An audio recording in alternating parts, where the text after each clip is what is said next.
마태복음 13장 24절부터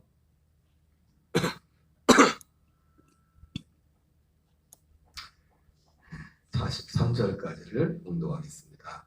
예수께서 그들 앞에 또 비유를 들어 이르시되 천국은 좋은 씨를 제밭에 뿌린 사람과 같으니 사람들이 잘 때에 그 원수가 와서 곡식 가운데 가라지를 덧뿌리고 갔더니 싹이 나고 결실일 때에 가라지도 보이거늘 집주인의 종들이 와서 말하되 주여 밭에 좋은 씨를 뿌리지 아니하였나이까 그런데 가라지가 어디서 생겼나이까 주인이 이르되 원수가 이렇게 하였구나 종들이 말하되 그러면 우리가 가서 이것을 뽑기를 원하시나이까 주인이 이르되 가만두라 가라지를 뽑다가 곡식까지 뽑을까 염려하노라 둘 다 추수 때까지 함께 자라게 두라 추수 때 내가 추수꾼들에게 말하기를 가라지는 먼저 거두어 불사르게 단으로 묶고 곡식은 모아 내 곡간에 넣으라 하리라. 또 비유를 들어 이르시되 천국은 마치 사람이 자기 밭에 갖다 심은 히다시아날 같으니 이는 모든 씨보다 작은 것이로되 자란 후에는 풀보다 커서 나무가 되매 공중의 새들이 와서 그 가지에 깃들이느니라. 또 비유로 말씀하시되 천국은 마치 여자가 가루 서말 속에 갖다 넣어 전부 부풀게 한 누룩과 같으니라. 예수께서 이 모든 것을 우리에게 비유로 말씀하시고 비유가 아니면 아무것도 말씀하지 아니하셨으니 통하여 말씀하신다. 내가 입을 열어 비유로 말하고 창세로부터 감춰 이루려 하심이니라. 이에 예수께서 우리를 떠나사 집에 들어가시니 제자들이 나와 이르되 밭의 가라지의 비유를 우리에게 설명하여 주소서. 대답하 이르시되 좋은 씨를 뿌리는 자는 인자요 밭은 세상이요 좋은 씨는 전국의 아들들이요 가라지를 뿌린 원수는 마귀요 추수 때는 세상 끝이요 추수꾼은 천사들이니 그런즉 가라지를 거두어 불에 사르는 것 같이 세상 끝에도 그러하리라. 인자가 그 천사들을 보내리니 그들이 그 나라에서 모든 넘어지게 하는 것과 또 불법을 행하는 자들을 거두어내어 풀무불에 던져 넣으리니 거기서 울며 이를 갈게 되리라. 그때 의인들은 자기 아버지 나라에서 해와 같이 빛나리라. 귀 있는 자는 들으라. 아멘. 네, 오늘은 마태복음 13장 24절부터 43절까지 말씀을 함께 공독했습니다. 오늘 14절 이하는 특별히 또 하나의 씨 뿌리는 비유에 관한 말씀이 기록되어 있습니다. 예수님께서 비유를 베푸셨죠. 천국은 좋은 씨를 제밭에 뿌린 사람과 같다. 이렇게 말씀하면서 좋은 씨와 또 가라지에 대해서 말씀하고 있습니다. 우리 이 가라지를 치면 우리나라에서 가르치면 그 동사, 또 벼농사 할 때 피라고 하죠. 피.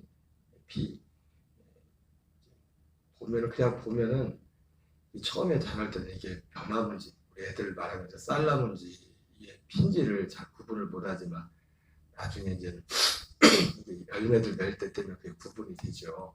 구분이 되는데 아마 팔레스타인, 이스라엘에도 피는 아닌데 이와 비슷한 우리는 논농사를 쌀농사를 많이 치지만 이스라엘은 이제 보리하고 밀과 보리를 이제 주로 추수하지 않습니까? 그래서 우리가 지키는 맥주 감사주의라고 할까? 이스라엘에서는 초실절부터 77절까지 그걸 맥추절이라고 하는데 7주간의 그 기간을 맥추절이라고 합니다. 77절이라고 하는데 보통 보리 추수부터 시작해서 밀 추수가 마무리되는 그 한 7주간의 그 기간을 그 77절 그 기간이라고 합니다.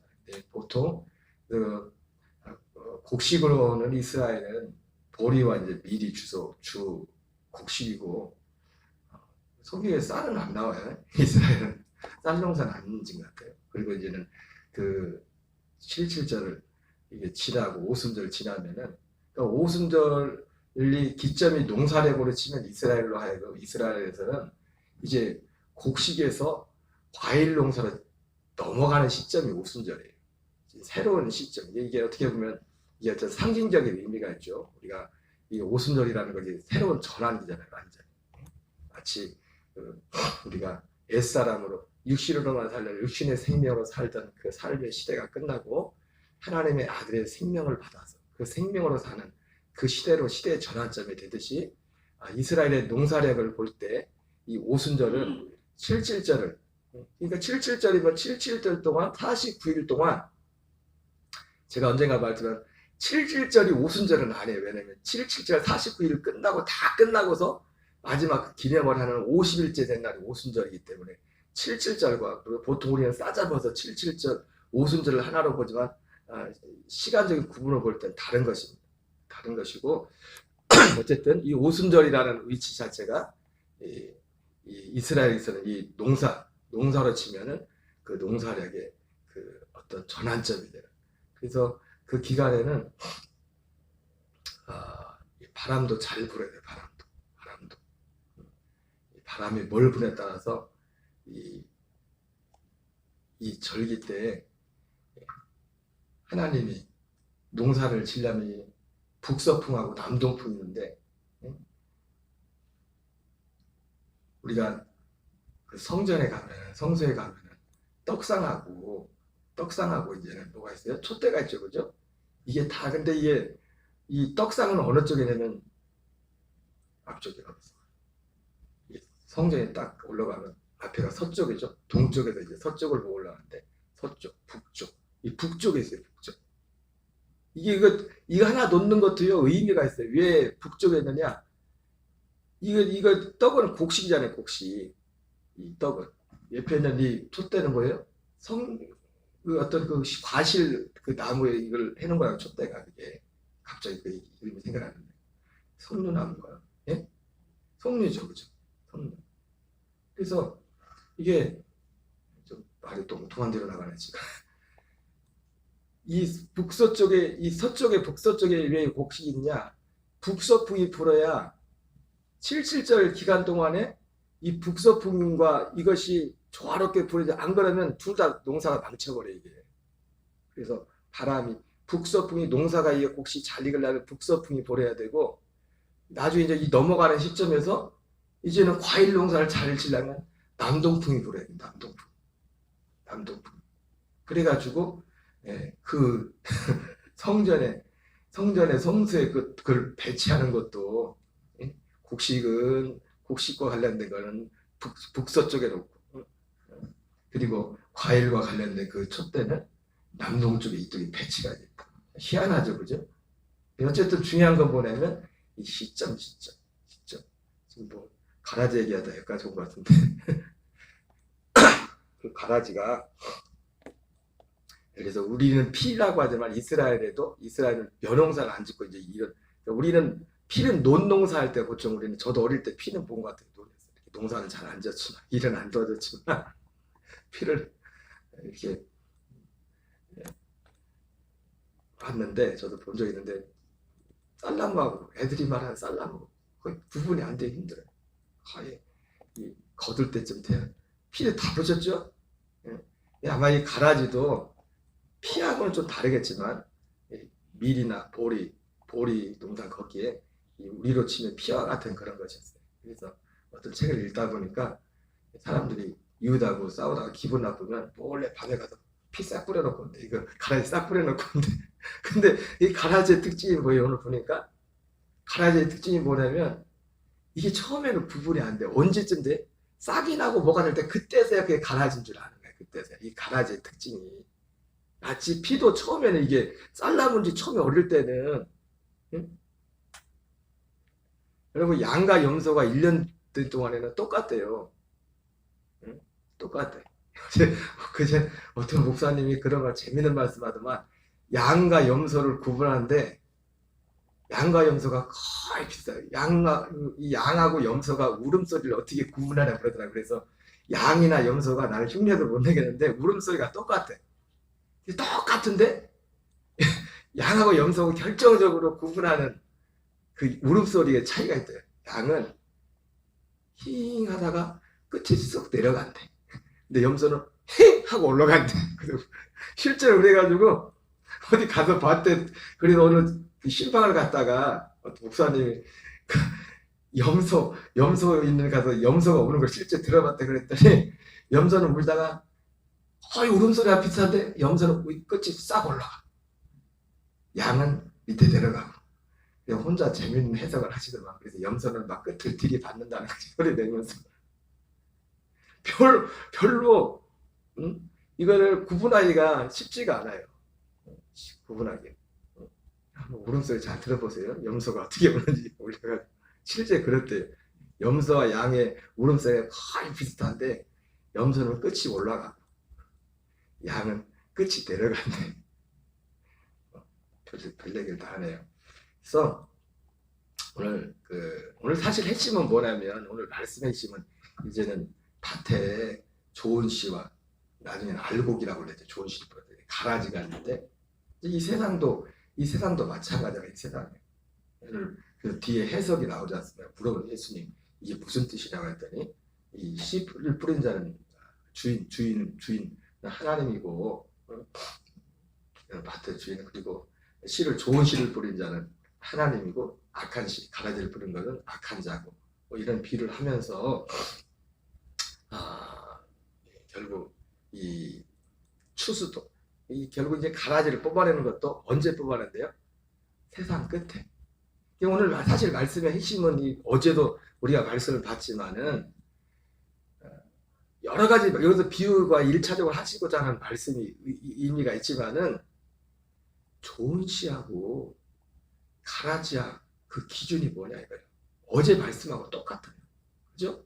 뒤에 나오지만 천국은 어제 마태복음 13장 47절부터 50절까지 나오는 것처럼 바다에 가서 그물을 치고 고기를 잡는 사람 같으니, 고기를 잡아가지고 좋은 것은 이제 어떻게 하죠? 그릇에 담고 그리고 못된 것은, 또 성경 또 표현도 못된 것이라서 못된 것은 다시 버린다고 했죠. 그래서 어제 말씀드린 것처럼 그것도 뭐예요? 세상 끝에 관한 얘기잖아요. 그죠? 지금 세상 끝에 관한 얘기를 말씀하는 거예요. 근데 세상 끝에 관한 말씀하는데, 이 좋은 것과 못된 것이 오늘 이 말씀에서는 사실은 처음엔 표시가 안 난다는 거죠. 근데 중요한 건 뭐냐면, 그런데 명확히 표시가 납니다. 왜냐하면 어제 말씀에 비춰볼 때 좋은 것과 못된 것이 무엇인지가 명확히 표시가 난다고. 좋은 것과 못된 것의 기준이 뭐라고 했습니까? 제가 어제 생각해 보니까 어제 고기 잡을 때 좋은 것과 못된 것의 기준이 뭐라고 했어요? 좋은 거는 돈이 되는 거, 못된 거는 돈이 안 되는 거. 근데 이스라엘에서는, 근데 그 말도 그게 맞추니까 맞더라고. 이스라엘에서는 좋은 게 뭐라고 했어요? 비늘 있고 지느러미가 있는 거. 못된 거는 그러니까 지느러미나 비늘 둘 중에 하나만 없어도 못된 거예요. 둘 다 있어야 좋은 거예요. 근데 좋은 것은 돈이 되는 게 좋은 거고, 못된 것은 돈이 안 되는 게 좋은 거다. 그 말도 맞더만. 왜? 어차피 이스라엘에서는 지느러미하고 비늘이 없는 건 못 먹으니까 돈이 안 된다고. 뭐 해봐도 다 버려야 되니까. 그 말도 맞는데, 어쨌든 기준이 그렇잖아요. 좋은 거가 못된 거의 기준. 이 비유로 주님이 말씀했지만, 비유입니다. 빗대어서 말씀했는데, 좋은 것과, 근데 이 말씀에서 핵심은, 이 좋은 거가 못된 것을 오늘 예수님 이 말씀도 그렇고, 뒤에 말씀도 그렇고, 심판 때, 추수 때까지 그냥 추수 때까지 그냥 내버리더라고 했지 않습니까? 물론 이 말씀을 오해해서, 사도 바울 같은 경우는 갈라디아 교인들 가운데 이 어떤 한 사람이 이걸 드러내고 계속 이걸 전하면 그거에 대한 징계를 해야 되죠. 그런데 어떻게 보면 어떤 면에서는 사람들마다 사실 교회도 마찬가지. 교회도 다 개인도 그렇고 교회도 그렇고 좋은 씨와 가라지로 구분이 될 수가 있어요. 왜? 그 좋은 씨와 가라지는 결국 뭐예요? 진짜 하나님이 예수님이 전했고 사도들이 전했던 그 처음 됐던 그 복음이 좋은 씨입니다. 그거를 무시하고 사람이 노력해서 사람이 뭐 열심히 한다고 해서 그거 가지고는 절대로 좋은 그 곡식이 될 수가 없어요. 여러분, 성경은 제가 이 말씀을 전하면서 항상 가슴에 간직하는 말씀 중에 하나가 뭐냐면 로마서 4장 3절에 성경이 뭐라고 말하냐. 성경의 기준을 분명히 보라 이거예요. 다른 거 말하지 말고 야 이렇게도 이렇게 했더라. 제가 지난주도 말씀드렸지만 우리가 개인적으로 우리 목사님들이라 보면 정말 훌륭하고 참 귀한 목사님들이 많아요. 그분들의 삶과 이런 것들. 그런데 그럼에도 불구하고 성경이 뭐라고 말하는 걸 보란 말이에요. 그 목사님의 어떤 삶을 통해서 또 여러 가지 말씀도 하지만 그러나 그 목사님이 이 부분에서 명확하게 그 부분을 부각시키고 그분 삶이 잘못됐다는 게 절대 아닙니다. 그러나 우리의 삶보다 먼저 중요한 게 뭐냐면 절대로 그분들의 삶을 폄하하는 게 아니에요. 성경이 뭘 말하는데 여러분 삶으로 치면 어떻게 보면 사도 바울이 바로 일반적인 사람들로 볼 때 사도 바울이 뭐 모르겠어요. 사도 바울의 삶 속에 부각된 건 딱 하나예요. 이 복음을 위한 싸움 하나. 이거 어떤 것을 볼 때 남들이 볼 때 참 매정하게 보이고 응?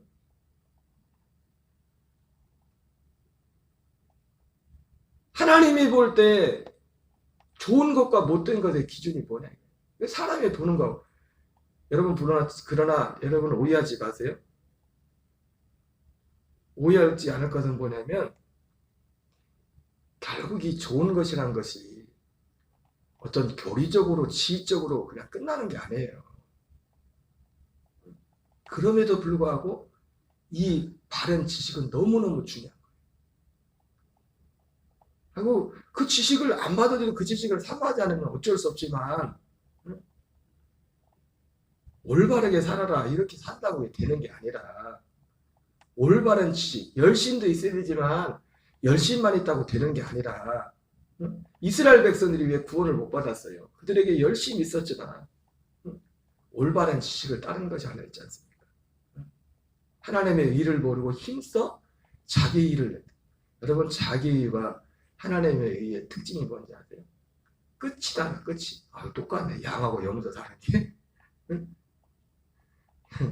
양은 끝이 밑으로 내려가고 염소는 위에 우릅사에 위로 올라간다고 했는데 자기 의로 여러분 교회에서 어떤 일을 해도 꼭 교회에 문제를 일으키는 분 누가 문제를 일으킵니까? 뭐 아무 일도 안 하는 사람은 별로 문제도 안 일으켜요. 뭐라도 교회에서 일하는 사람이 문제를 일으킨다.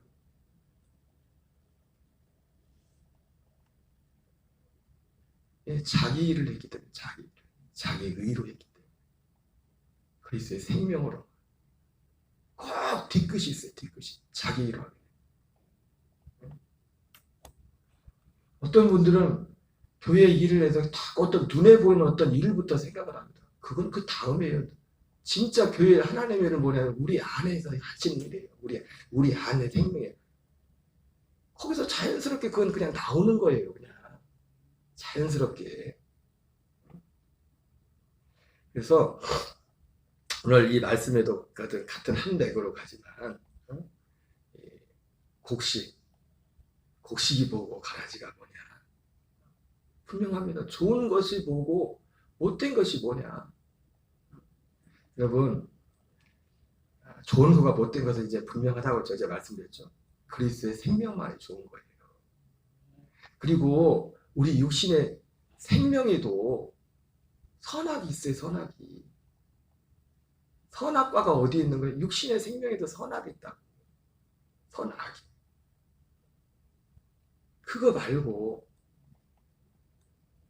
이제 하나님 앞에 정말 선한 것은 그리스도의 생명 안에서 나오는 그 생명만이 선한 것이라. 그 생명만이. 그래서 결국은 이 생명과 관련된 우리로 하여금 이 생명의 열매를 맺게 하는 이 씨만 좋은 씨인 거예요. 나머지 우리 육신으로 옛사람으로 살게 하는. 여러분 옛사람으로 사는 것도 어제도 말씀드렸지만 특히 예수님도 모르고 그냥 교회가 얼마든지 선하고 굉장히 훌륭하게 살 수 있어요. 어제도 말씀드렸지만 저는 그 선수를 잘 모르지만 어쨌든 가끔 이렇게 봤지만은 이게 지나가는 거로 봤지만 그 오타니 쇼헤이라는 그 일본의 프로야구 선수 메이저리그 참 인간적으로 훌륭한 사람이더라. 이 사람이 보니까 자기는 운동만 하는 게 아니라 운동과 함께 딱 기둥이 두 개지만 사람이 돼야 된다.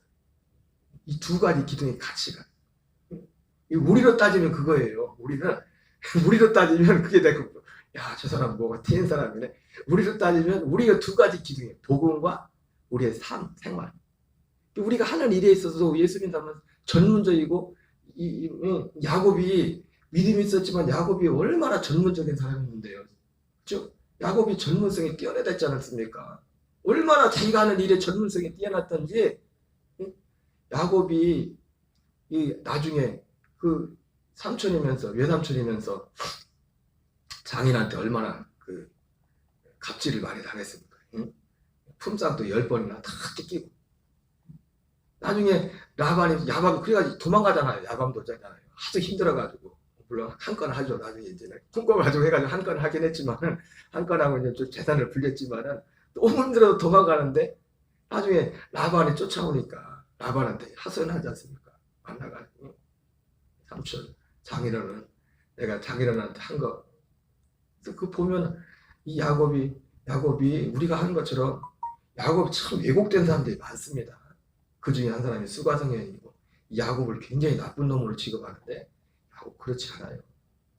20년 동안 두 여자를 얻기 위해서 얼마나 굉장히 정직했어요. 야곱이 하나도 떼어먹죠. 그래서 자기가 이 양을 치다가 이걸 치다가 뭐가 삼치게 손해보는 게 있으면 자기 것으로 보충하고 밤이나 늦이나 그 일을 마치기 전까지는 얼마나 부지런하고 야곱이 20년 동안을 내가 삼촌 것을 떼어먹은 것이 하나도 없단 말이야.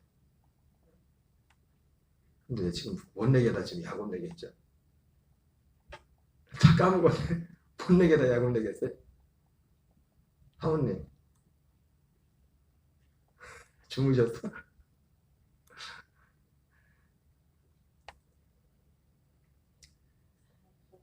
사람 속에도 이 오타니 쇼요 얘기하다가 그랬네. 오타니 쇼요, 이 선악과 얘기하다가 오타니 쇼요, 그죠? 이 사람이 전부 그러다 또 전문성 얘기했네. 또 전문성. 우리에게 두 가지 기둥이 있어야 된다. 이 사람은 자기가 하는 이 야구 실력에 있어서 그래서 자기는 그래.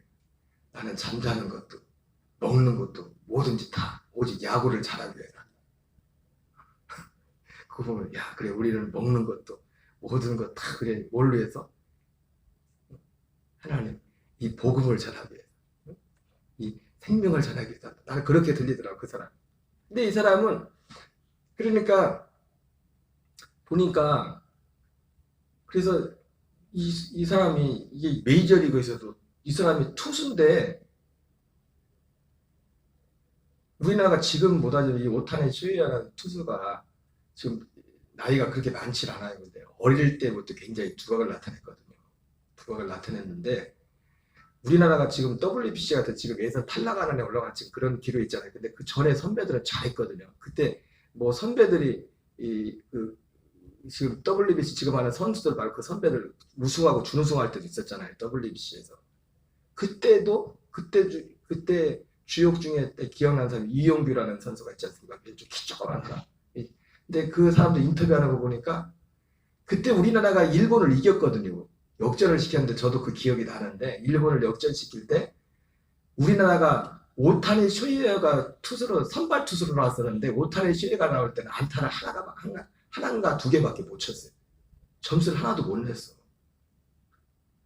근데 이게 또 선수들도 기준 이닝이 있거든요. 던지고 싶다고 끝까지 다 못 던지거든 프로야구. 이번엔 보니까 65이닝 쉽게 말 65이닝이 뭐예요? 볼을 65개만 던질 수 65개만 던진다는 게 한 번 나와도 그 이상은 못 던진다는 거예요. 아마 그런 것 같아요. 그래서 이 오타니 쇼헤이가 나왔을 때는 안타를 하나인가 두 개밖에 못 쳤어요.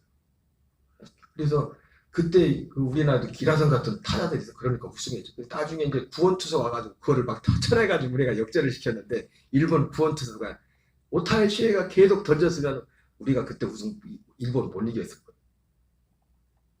그러니까 우리 선수들이 기라성 같은 타자들이 하는 말이 뭐냐면 괴물이라는 거예요. 괴물. 이거는 보통 투수하고는 틀리다는 거예요. 웬만하면 쳐낼 텐데. 근데 이 오타니 슈헤가 투수만 잘하는 게 아니에요. 치기도 잘 쳐. 이번에도 연습 게임 하는 거 보니까 우리하고 할 때도 또 쳤을 거예요. 홈런을 2방을 그냥 그 2방.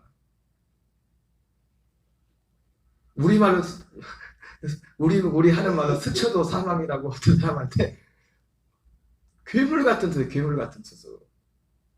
근데 이 사람이 아주 젊은 나이에도 참 이 사람이 그냥 보통 사람이 아닌 게 뭐냐면 나이는 어리지만은 원래 그 25이 넘어야 메이저리그를 진출해도 연봉을 굉장히 몸값을 제대로 받고 가려고 해요. 근데 얘가 그 돈을 따라간 게 아니라 자기 어떤 꼭 마음에서 막 일어나는 가서 뭘 하고 싶은 해보고 싶은 여기 일본 땅은 너무 이제 좁은 거예요 자기한테.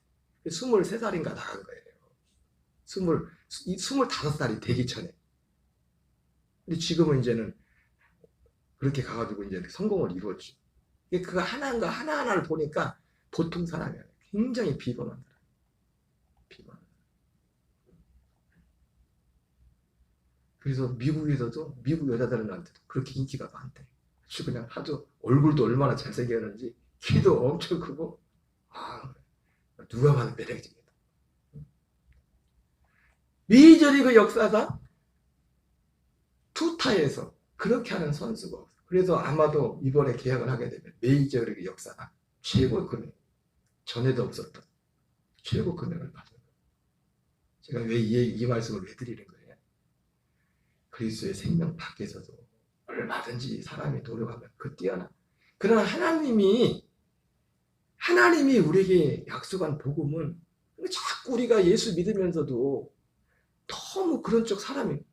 여러분 우리는 다시 한번 말씀드리면 예수 믿는 사람들은 오타니 슈헤만큼 못할지라도 그만큼 우리 안에 육신의 일에 이런 데 전문성을 가지고 최선을 다해야 됩니다. 그리고 우리가 하는 것은 그에게 있어서 어떤 삶의 두 기둥이 있었듯이 그러나 우리에 있어서 핵심 기본 틀은 뭐예요?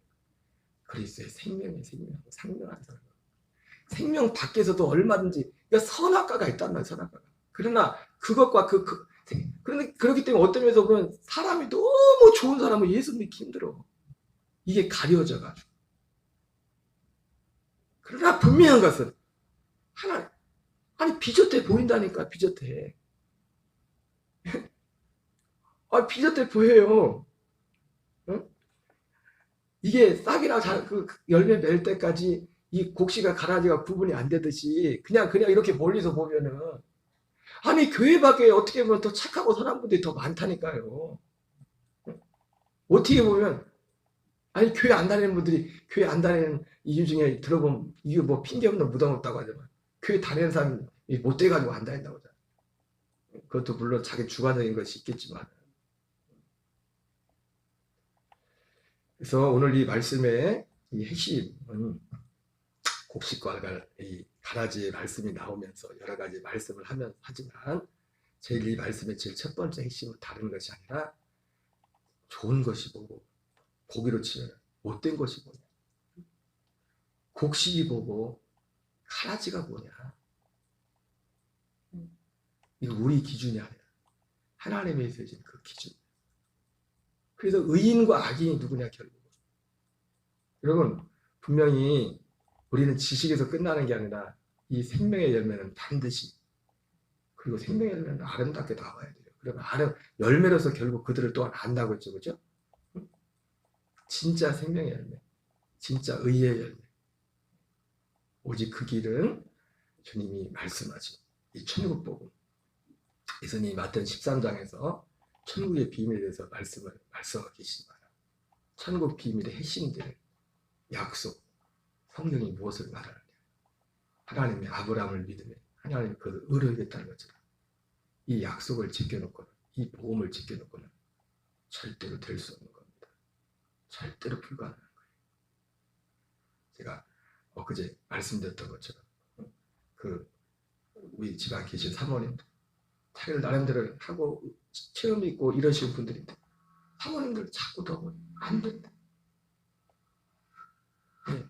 이 복음 진리하는 시간이 걸리더라도 주님이 우리에게 주신 방법은 전도에 미련한 것밖에 없어요. 전도에 미련하는 것으로 우리의 영혼을 구원하기를 기뻐했다. 단지 우리를 거듭난 게 아니라 우리 이 모든 영혼을 구원한다는 것은 이젠 영혼을 구원한다는 의미가 뭔지 우리는 더 넓은 의미에 알아요.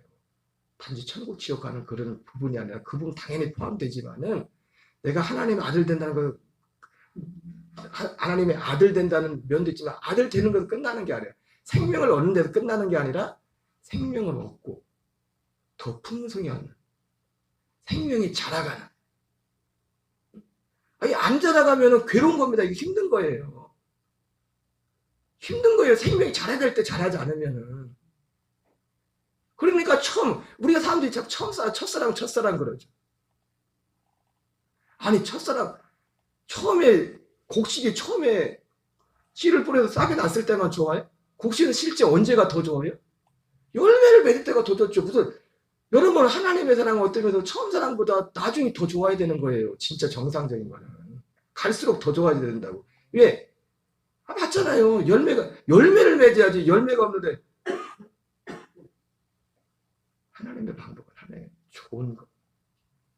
그 좋은 것과 못된 것이 뭔지를 분별하는, 거기서부터 우리 신앙의 믿음이 시작되는 거예요. 사실. 우리 주기도문으로 마치겠습니다. 하늘에 계신 우리 아버지여, 이름이 거룩히 여김을 받으시오며 나라의 마옵시며 뜻이 하늘에서 이루어지는 것 같이 땅에서 이루어지이다. 오늘날 우리에게 일용할 양식을 주옵시고 우리가 우리에게 죄진 자를 사하여 준 것 같이 우리를 시험에 들게 하지 마옵시며 다만 악에서 구하옵소서. 대개 나라와 권세와 영광이